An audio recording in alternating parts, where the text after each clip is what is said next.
Welcome to the Atlanta SEO for Local Businesses Meetup. I'm 𝗕𝗂𝘁𝗵𝗁, your co-organizer, and Andy Simpson is here as well. He's our additional co-organizer. And I've got links in the chat for you to make sure that you follow us and keep up with our monthly meetups. They're the second Wednesday of the month at 11:30 a.m. Eastern Time. Our next one is June the 8th. And it's going to be a follow-up of Andy. Last month he was doing a website audit, so we're going to be following up on that as well. The first link in that I have at the very top is for our YouTube channel. I try by the end of the week to go ahead and get those videos up so you can check out. This one will be up there hopefully by Friday. We've got our Facebook group, so come in there and join us. And then of course our meetup group. A little thing about Meetup, I was on there today, and every time I clicked onto different Meetup groups, it was saying the page couldn't be found, and it wasn't just this one. So I think Meetup's having a little issue. But make sure you join there so you get all of the notices. And Curtis has put in his LinkedIn contact information at 𝗕𝗏𝗿, so make sure you grab that as well. So let's go ahead and get into things today. Today, our guest speaker is Curtis Boyd, founder of the Transparency Company. He's going to talk to us all about fake reviews, positive and negative. So both positive and negative reviews can have a negative impact on your business. So he's going to dive into this, and I'm going to go ahead and let him take things over. Welcome, Curtis. Awesome. Thank you. Thank you. It's great to be here. Well, yeah, thanks again, 𝗕cie, for the intro. I'm going to go ahead and share my screen and get into it. Here we go. All right. All right. And slideshow. Great. Well, welcome you guys to my talk today, Insider Secrets to Fighting Fake Reviews. My name's Curtis Boyd. Before I get into all the fun data I'm going to talk about today, I want to share a little bit about my background and how I got to where I'm at right now. A little bit about me, if you will. About 9 years ago, I was a student nurse. This is a fun photo of me in scrubs before I did my rotation through the operating room as a nursing student. But in my last semester of nursing school, I was precepting in the emergency room right before I was about to graduate, and I met with a doctor who started complaining about a fake review that was hurting his private practice. He was in a terrible mood, put me in a terrible mood, and I started complaining about my student loans. The doctor basically said, like, look, Curtis, if you can take care of my student loans, I will take care. I'm sorry, if you could take care of my fake review, I will take care of your student loans. I was like, doctor, I owe $32,000. And he said, Curtis, I've probably lost over 100 grand this week because of these fake reviews. I was like, what? Doctors make that kind of money? What are you talking about? I charge $10,000 to $15,000 per elective surgery. I've lost at least 10 consultations that I know of. So yeah, I'm serious. If you can take care of this fake review, I would be happy to take care of your student loans. I went home and I told my mom. My mom worked at the hospital and she knew the doctor, and he said, yeah, he's a stand-up guy. I was like, okay, here it goes. So I called and I was like, I'm going to do it, doctor. I'm going to accept your challenge. And so anyway, 48 hours, 72 hours later, I get nowhere. I'm on the phone, writing emails, doing everything I can, begging my dad's lawyer buddy to write an email for me. Nothing is working. Absolutely nothing. I end up somewhere with $800, $900 in my bank account at the time. I was 21, 22. And I flew to San Francisco and I started staking the company where this review was written. And I approached people as they walked in and out of the building saying, excuse me, do you work here? Can you help me remove a fake review? They're like, who are you? Are you hungry? Are you homeless? Are you broke? Like, what's going on? I'm like, no. Well, the last one might be true, but I'm a nursing student. I'm here to help a doctor with a fake review from Los Angeles. And I could really use your help if you know how to get this fake review off. And I approached hundreds of people. A lot of them, no, get out of here, shoo, you know, can't be here. But I could tell a few of them paused and they hesitated, and I could tell that they knew. I knew that they knew how to help me, and that gave me hope. So I spent the night in a hostel, had a ton of fun, came back the next day, even more motivated to get this problem solved. I kept pushing. I kept asking people, and finally, On the third day, I met a nice young girl who sat down with me, showed me how to successfully dispute the fake review. And 48 hours later, I had a check for $32,000 and a new outlook on life on how I could help people, how I could solve problems for doctors. This particular doctor happened to be on the board of directors for the entire physician network. So before I graduated from nursing school, I had over 750 doctors at that medical center as clients. He taught me how much I should charge, how much, setting up a bookkeeper, all this stuff. Before I know it, I'm no longer a nursing student. I'm a reputation consultant. A little bit fast forward, I expanded to other industries, serving other types of businesses, doctors, lawyers, contractors, you name it. Everyone cared about fake reviews that were hurting their business.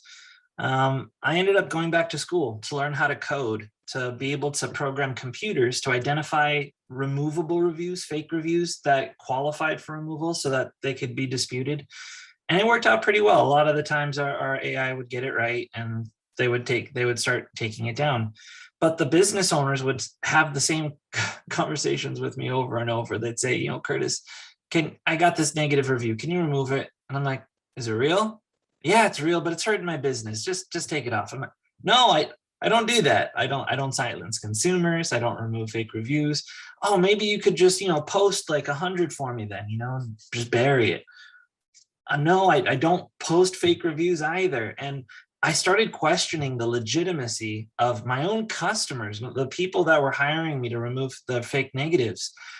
And before I know it, I just grew more and more and more suspicious about all of these online reviews, not just for my clients, but for all these businesses. And so I started doing some research and decided to go back to school again for data science and machine learning. I ended up going back to school, learning how to identify fake positive reviews, and ended up building the 𝗕𝗵𝗴𝘁𝗵𝗵, which is where I'm at today. We work for, I think we've got over 250 marketing agencies, and we got our first government contract. So with the Attorney General's office, it's been a blast the last few months. Anyways, that's my story. Thanks for bearing through it. I wanted to define what a fake review is. What the heck is a fake review? And mind you, this is my opinion, right? There's no golden standard for what a fake review is. I think a lot of people have different interpretations, but it's my opinion that a fake review is a review written by someone who did not have a first-person consumer experience with the business. I know a lot of websites that will allow people to write reviews if they had the intent, right? If they had the intent to be a customer, if they called and you were nasty to them on the phone, they can write your reviews. But for me, anyone who didn't write, or anyone who you didn't have a consumer experience with is pretty much a fake review. Why dispute fake reviews? What why is it valuable? What's the point? Obviously, illegitimate bad reviews hurt star ratings, and star ratings, of course, have been researched and proven to hurt revenue, right? We all know the Harvard Yelp case where this economics professor showed that 1 star equals to 5 to 9% of your annual revenue, right? So when you remove 1 negative review, it's the equivalent of getting 11 good reviews. So if you have maybe 50, 60, 70, or 200 reviews, and you're able to remove 3 or 4 of them in a few days, that's like getting 30 to 40 good reviews. And you guys know how hard that is. You know how hard it is to provide 30 to 40 amazing experiences that people share about online that stick on these sites, right? So it's hard. So removing just 1 review holds a ton of value. All right, let's get into illegitimate negative reviews. This is a great example. If you guys haven't seen the South Park episode, it's hilarious. It's really funny. But illegitimate negative reviews, what are they? I mean, they're basically people, a lot of the times you get people with unrealistic expectations who like to manipulate people, right? Customers that are going to say, hey, if you don't give me this for free, I'm going to write you a negative review. If you don't do this for me that we didn't agree on, I'm going to write you a negative review, right? That's illegitimate. That's terrible, and it happens every single day. Illegitimate positive reviews. As you guys know, fake positive reviews are so accessible. It's never been more accessible right now. People on LinkedIn, on Facebook, you name it, are posting their services about fake positive reviews, and it's like no big deal. Oh yeah, just another guy over in India selling fake reviews. What? No big deal, right?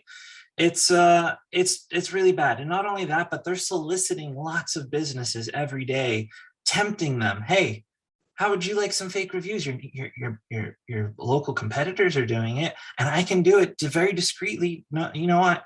Just $5, $10 per review. It's super cheap, and unfortunately, it's profitable, which is why people are doing it. It's also terrible. It's a terrible strategy for the long run, but we'll get into that later. All right.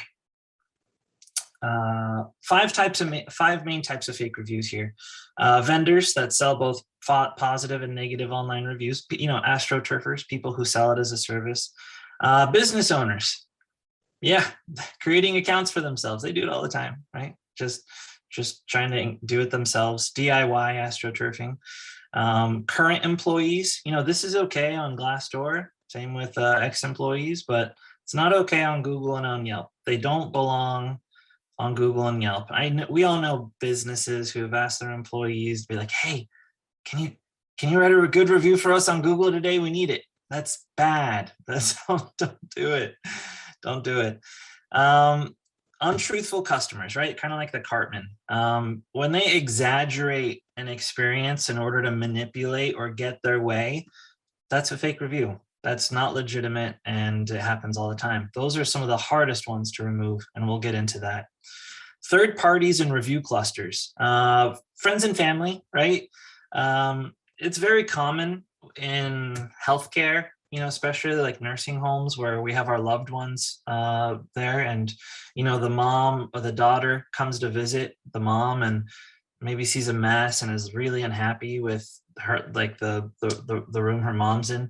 It's very common to get third-party reviews. Third-party reviews aren't allowed on some sites, and they are allowed on some sites. So we'll get into that. It really depends on like if you were present to see it firsthand, right? If you were there yourself to see it versus your mom saying, oh yeah, they are late for my breakfast. And then you hear that over the phone, and then you go online and write a review about how they're bringing their breakfast late. It's a big difference. Review clusters is when you essentially have a bunch of people all writing their business at once. We see this like anytime, especially when, especially during like political stuff, or I'll give you a classic example though, bridesmaids during weddings. If during a wedding something goes terribly wrong, the bride's going to get really upset, and it's as she should, right? This is her special day. She's going to let her bridesmaids know, and whatever business messed it up, the florist, the catering company, you name it, there's 20 businesses there. The one that got it wrong is about to get a review cluster bomb, I call it, and they're going to get 15 negative reviews within 2 to 3 days. It's going to describe the exact same thing over and over and over. And only one of those people should be writing a review. The other 14 can normally be deleted pretty easily. All right, so I'm going to talk about some data on disputing 1,000 reviews. I've disputed a lot more than 1,000 reviews, but I wanted to talk about what's worth it and what's not worth it, right? What is worth your time going after, and what is really not worth your time? Vendors, right? People who sell fake reviews, we have a 53% success rate. I think that's pretty good. I think it's worth it. Business owners, identifying the business owner, 83% success rate, worth it. Current and ex-employees on Google and Yelp, 78%, worth it. Untruthful customers, like I said, this is the most difficult one, where you have a real person describing an experience, but then exaggerating it to get what they want. 1 out of 5, less than 20%. So I don't think it's really worth it at that point to really like confidently try and dispute it. And we can get into other strategies to talk about how to handle those. Third parties and review clusters, 71% success rate, worth it. Yeah, so basically every type of fake review except for untruthful customers, in my opinion, is really worth spending some time in disputing. All right. this is a great example. This is duplicate content, right? We have a Yelp review for Dr. Rahimi, right? It says right here, Dr. Rahimi. I came to do Invisalign. He's awesome. He's nice. Here's another dentist. This is in San Francisco. This is in 𝗲𝗲𝗃𝗲, which is on the East Coast. I came here to do Invisalign and Dr. Rahimi was awesome. They didn't even change the name of the doctor for the other business. It's that bad. They're literally just copying and pasting reviews for other people. Yeah, it's worth disputing, I think. So I in the past have told people to do redressals. Jason's telling me not to do them anymore. So I'm gonna just put a little red line to no more redressals for fake reviews. He thinks it's better to go after them directly. So we're gonna cross that out. Redressals for positives, don't do it. So my personal favorite in regards to tactics to getting these removed is uploading a file to the GBP forum, right? To the Google Business Profile Forum. If you have data, get it on the forums. The product experts can help you if you're lucky. And if you're really nice, if you say, please, please, please. Other times, sure, you need to hire them and you need to get them involved because it is a lot of work and it is a job, right? It's hard work.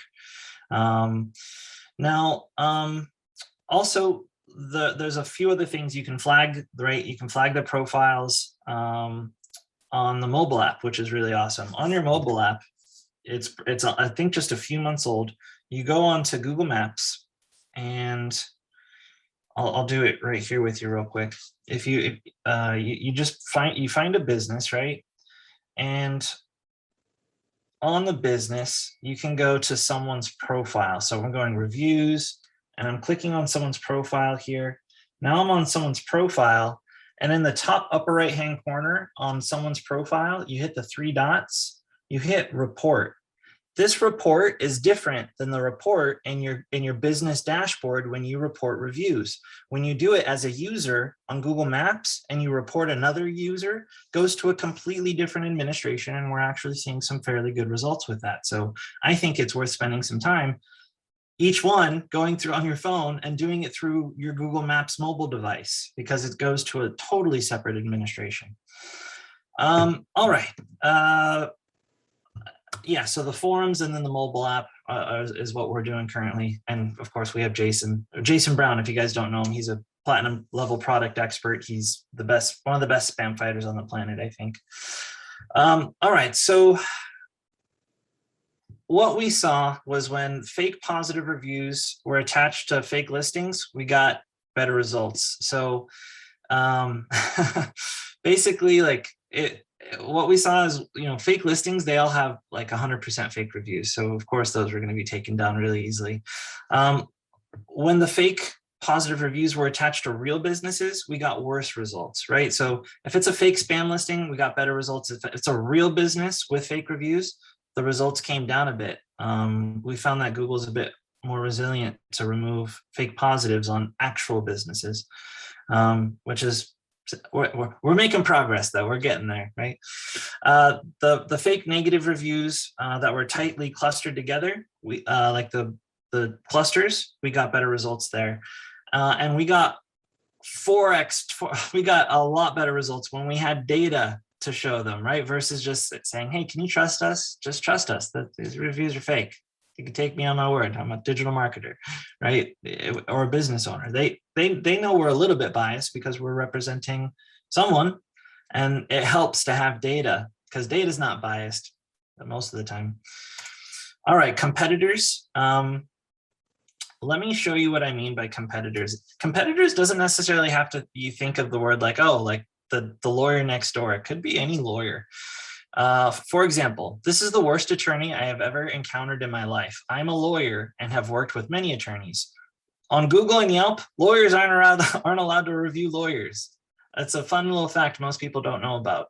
If you are a nurse and you work in healthcare, you're not allowed to write reviews within your space. It's considered a peer review, industry review. You're biased, right? So if you see those keywords within some of your clients' businesses, they qualify for removal because they're considered a competitor. You're not allowed to write reviews for internal, for the same organization that you work at. Now, if you do, and you want to write one, just don't mention what you do for a living and you're good to go. But if you mention what you do for a living, you're admitting that you're violating the terms of service of the site. All right, for this one, it's very simple. Just the review dashboard flagging the reviews. We also look for other keywords like I work here, I'm proud of what we built, I started this company. They kind of let you know, like, you know, what they're doing. And also we like to do LinkedIn searches, right? For the name. If we see the full name, we'll do a LinkedIn search and try and prove who they are and get a bit more data. Because like I said, data, 4x results. You get more results when you have data. Current and ex-employees. Here's another review. The owner of this company does not treat her employees well, right? How do you know that? She has not been paid in over a month. Now, I feel for her. That sucks. You should be paid. You deserve to be paid. It's messed up when businesses don't pay their employees. But going to Google is not the right place for that. Glassdoor is, Indeed is, like a few other places are, but not Google or Yelp. Those reviews qualify for removal just like that. And you can get those taken down very quickly. Keywords, I used to work here, management's terrible, they owe me money, that kind of thing. Untruthful customers, oh man, my opinion, don't bother. Don't bother. My suggestion with these, you guys, is try to think about how you're going to negotiate their satisfaction, right? And not in the sense that you're paying them to remove the review. That's a bad strategy. You want to think about, what is it going to take to make this person happy? How are you going to inspire them with a second experience that's going to blow them away so that they update that 2-star review into a 5-star review? Really focusing on customer experience, I think, is going to help with a lot of these. A lot of people just want to feel like they're heard too. They just want to feel like someone's listening to their complaints. Maybe they're having a terrible day, a terrible month, a terrible 3 years, 5 years. You don't know what they're going through. So generally some empathy and communication can go a long way here as well. Generally, when people use language like, I'll update my review once I get my refund, right? You see it over and over. Scam. We'll see what happens after this review. Like, they know how powerful reviews are. They do it frequently. Like, my advice is not to like escalate it with these people, but to just do your best, with them and managing them and trying to make it right. Now, when you are making it right, my suggestion is not to ask them to remove the review, because now you're making it about the review. You're kind of empowering them a bit. My advice is to be the bigger person and to make it about them, even though they are likely crazy and they are likely very unreasonable, still to be the bigger person and to just be like, you know what, I understand you want this, and this, but I'm going to do this for you. And I hope that's good enough. I run a small business and it's hard enough as it is. And I do care about your experience. Hopefully that's good enough. And if it's not, then you got to move on and you got to worry about your other customers. All right. Review clusters. Here's an example of a review cluster I found, right? They canceled my family's last trip, my family and I, my family, right? So, and it's all written with like on the same day. I think this was a party bus who I don't think showed up, right? And what do you get when you have 14 people outside of a hotel waiting for their bus to show up? And this is what happens. I think some of these people probably should, there were a lot more, but generally there's one person who paid for the party bus. That person is absolutely allowed to write a review, right, for the business. But everyone else, it's like, all right, we get it. The business messed up. You don't need to write 50 reviews for an accident, right? So that's just my opinion. I mean, I don't know. Some people disagree with me there and say everyone should be able to write a review. They made you wait outside, but I feel for the business a bit. All right. Some friendly advice in reputation management, having done it for almost 10 years now. And I think I should almost add a 0 at the end of that one. Never promise removal, no matter how likely a review is about to come off or how likely it seems to come off. If you're working with a client or you're digital marketing expert, or you're working at a company and you're like, wow, this review that came in, it's totally bogus. I think it's totally going to come off. You can say, I think it's totally going to come off, but don't say, hey, I got this. It's coming off. This thing's done, right? Because as soon as that doesn't come down, it makes you look terrible. Silencing real customers isn't legit. There are black hat and gray hat tactics to get reviews removed out there. To get real reviews removed, I wouldn't do it. It's just not worth it. Listening to customers is legit. Evolving your business is legit, right? Creating new protocols based on bad experiences so that, and preventing them from never happening again. That's amazing. But silencing real people, no, that's no good. I also want to talk about the difference between proactive and reactive reputation management. What I've described today, this is all reactive, right? You got a bad review, we're dealing with it now. That's reactive. In my opinion, the best reputation management is proactive, where you are essentially planning a customer's experience, right? Where you are strategizing how they're going to have a perfect experience and walking them up through there. If this bad thing happens, you're prepared. If something bad happens during the experience, you're prepared. You've thought about it. You've done this 100, 200, 500 times, right? And that way you're good. Like, you have to focus on your customer experience, and these negative reviews aren't really going to be much of an issue. The businesses that can do that the best win. They're going to make tons of money. Like I say this all the time, you know, most businesses that approached me in the past saying, hey, I've got bad reviews I'd like you to remove, they don't have a reputation problem. They have a customer experience problem. If they can learn to fix that, those negative reviews aren't going to happen anymore. I am so stoked that I no longer work in review removal much anymore, and I'm really focused on solving consumer protection and review fraud now. But you know, I did this for so long, and so yeah, I hope that this advice was helpful.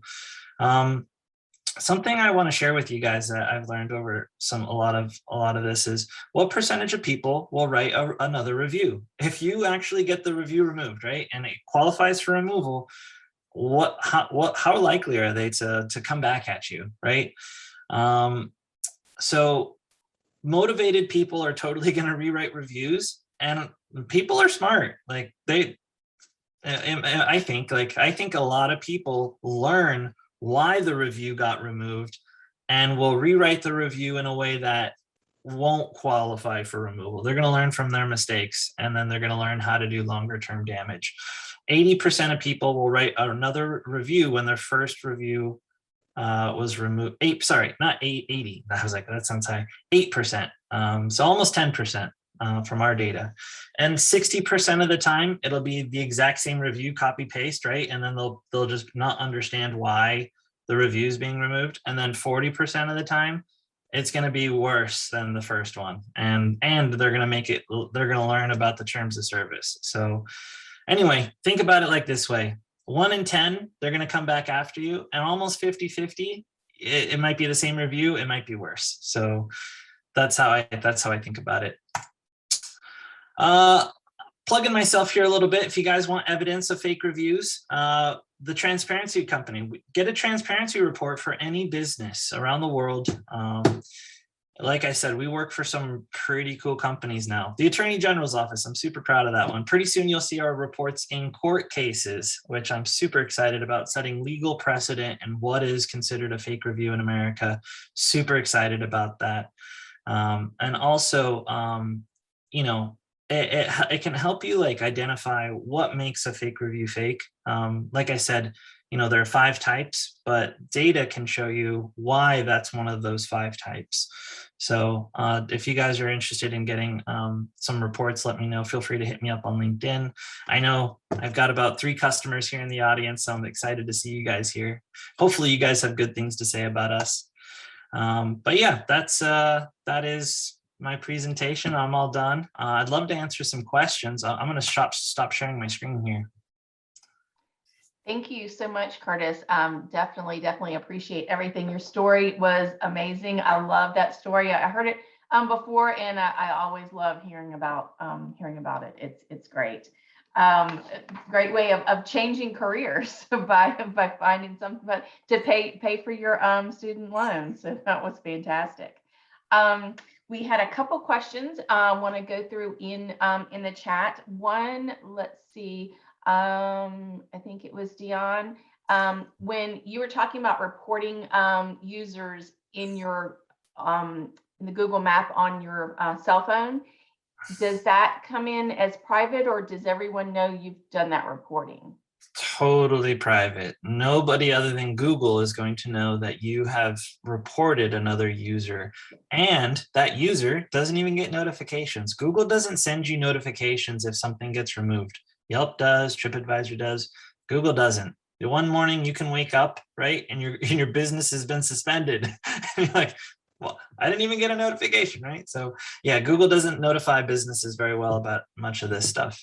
I will add to that, when you're doing that, don't use your same email that you manage your profile with. You don't want to report a bunch of things and maybe have Google disagree with you and have that on the same email that you're using for your profile to manage it. So let's see. I had another question. How do you recommend getting competitors' fake 5-star reviews removed, particularly if they are from a geographic region that the business does not serve? Dion, you cracked me up. So this is a fun conversation we're having. Now, think about this, like when it comes to removing fake competitor reviews, you got to look at trends, right? Google doesn't like one pistachio. Nobody likes one pistachio. It's just one pistachio. They want a whole handful of pistachios, just like everyone else. And that means trends. Like you need to look for reoccurring trends. When you have a few outliers here and there, sure, that's a flag, that's a hint, that's a whiff of something strange going on. But more importantly, we really need to identify like an undercurring theme and repeated behavior that gives us enough data to say something really bad's going down here. So let's say a geographic region, for example, and I use India all the time. On our transparency reports, you can see when other reviewers wrote reviews in India, because when we say reviews written in India and reviews written in the US, I get suspicious. Now, my Google profile has it because I've been to India. I've done it. People travel. Sometimes it's normal. But a lot of times, unfortunately, it's from astroturfing, because I think like 20-30% of the world's fake reviews come out of India. So something to be mindful of. Yeah. Wow. Interesting. Yeah. You have India, Bangladesh, Pakistan are the top three, and then China, Vietnam are also big areas where you have these massive farms, right? Just entire warehouses with just rows and rows and rows of computers and people creating fake profiles all day long. In 2021, Google Maps removed 95 million fake reviews. That's 260,000 fake reviews a day. And that's just Google. Like, that's not Amazon, Trustpilot, TripAdvisor. That's just Google. Amazon 2021 was 200 million, by the way. So that's a 500,000 fake reviews a day. But it's a multi-billion-dollar business that most people aren't aware of. Fake reviews is a multi-billion-dollar business. You multiply 5, 10, 20 bucks times the 260,000 a day, you're going to get $1 billion very quickly. It's huge. Yeah. You said for Google in 2021, how many did they remove? So 2021, Google Maps removed, and Google disclosed this in their last transparency update. It was 95 million reviews. Yeah. Wow. Yeah, 260,000 a day. It's huge. Yeah. And a lot of those are they? I'm assuming when you've got these people creating these reviews, it's a lot of things that are on like Fiverr and the other thing that you were showing, where people just sell that as a service. That's right. To people. Yeah. I have heard that, like, if someone contacts you, a lot of this is maybe on Facebook or something like that, and says, oh, hey, you want to want us to leave you some positive reviews, we've got a package for XYZ. I've heard that you shouldn't respond at all. You should just ignore them, because if you do reply, they will and say no, which you should not hire them. That they could then come after you and put negative reviews. Is that the case? Totally. A lot of people are looking for people who are just going to engage with them. They're not doing anything. They're just hanging out somewhere, right? And all of a sudden they've got someone on the line, right? And they're thinking dollar signs. If you're not going to buy their packages, well, now they know who you are. If they can identify your name to your business, before you know it, you could get some negative reviews, and they're like, hey, how about now? How about now? Right? Yeah. And they're starving. Like, they are in a third world country. It's not great, right? Yeah, so I feel for them. I get it, but it's tough. It's a really tough situation. Yeah. Okay. Let's see. Yes, Amy said capture screenshots of all the interactions, so you can, if something happens, you can report that to Google. Definitely lots of great information. One thing I did want to mention, you were talking about responding to reviews. If anyone here, your business or a client's business is subject to HIPAA, that's the healthcare privacy, you've got to be careful how you reply to reviews, because you are subject to HIPAA. So that's just a little caveat to add into there. Let's see, Mark had a question. Let's see. He said, I get bad reviews because competitors who use my company name tick off people when they cold call them. That Mark doesn't cold call them, but competitors do and use his business name. Yep, Mark, I would totally suggest that you reach out to them privately through direct message and ask them what number called them, right? Say, hey, thank you so much for letting us know. Do you know what number called you, right? Because as soon as they give you a number that's not yours, you screenshot it, find that competitor, side-by-side comparisons, send it in, see what you can have done. I've worked on this type of campaign before for an HVAC contractor, and we were able to get some stuff done. But it really, like, you need to get some responses, and then you need to also, it helps to show it to the reviewer. If they say, hey, this was the number that called me, and then you show them like, hey, this is our number, and here's like the competitor, which isn't like even a registered business, right? It's a fly-by-night company trying to make a buck. Sometimes they're like, oh crap, I got the wrong company. Like, you have a great online presence and you're a real company. That's not a real company, right? So as soon as they understand they made a mistake, oftentimes they'll remove it too. Yeah, that's good. And it sounds like something that, Mark, if you need help, you can talk with Curtis, and everything that he does at the Transparency Company. Maybe they can then help with that as well. And Curtis put his information in here. I will go ahead and re-add it for the best way to get in touch with him is LinkedIn Data Boyd. So I will put that here. Okay, yes, Curtis says things. Andy, so you started out in nursing, and this was a complete change. So you decided to completely change everything and out of nursing from that. Yeah, that's right. That's so interesting how a lot of times you ask people, well, where did you start off? What did you go to college for? What did you go to school for? And then something completely different. So yeah. Gotcha. Yeah.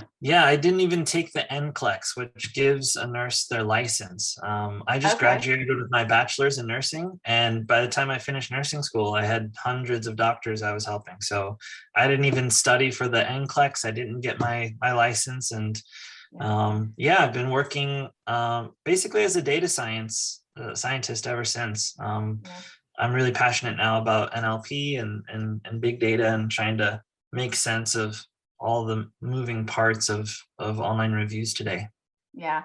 And one thing, just to highlight what you mentioned a little bit on here, is that Curtis does so much as far as like fighting the fake reviews, and then also actually reaching out to different people in different organizations, attorney generals, things like that, and is making a difference, not just doing individual ones, but going out trying to actually make a difference in how they're handled. Do you want to talk about any of that, Curtis? Oh, well, we're working with some really big organizations now, and they're starting to see how the data is legally viable, right? A lot of times a business can say, hey, I have plausible deniability, right? I don't know what this is or why it's relevant to me, right? But now, because we can explain the benefit to the business owner and the data, the proof that it's fake, we're scratching away that plausible deniability, and we're able to enforce it and help enforcement get these fines and these make it clear. But as an example, a few months ago, the Attorney General's office sued a company, small business, for fake positive reviews, and in 8 weeks they got a settlement for $150,000. Wow. So, yeah, it was a small business too. So we expect to see a lot more of that type of stuff going after small businesses, because FTC goes after the big guys, right? $4 million fine, $15 million fine. But like big companies, sure, they do review fraud, but a lot of review fraud's committed by small local companies. So now the attorney generals can get involved and start going after them for smaller fines, like 150,000, which is still pretty devastating. I know a lot of businesses that if they got 150K slap, it'd be the end.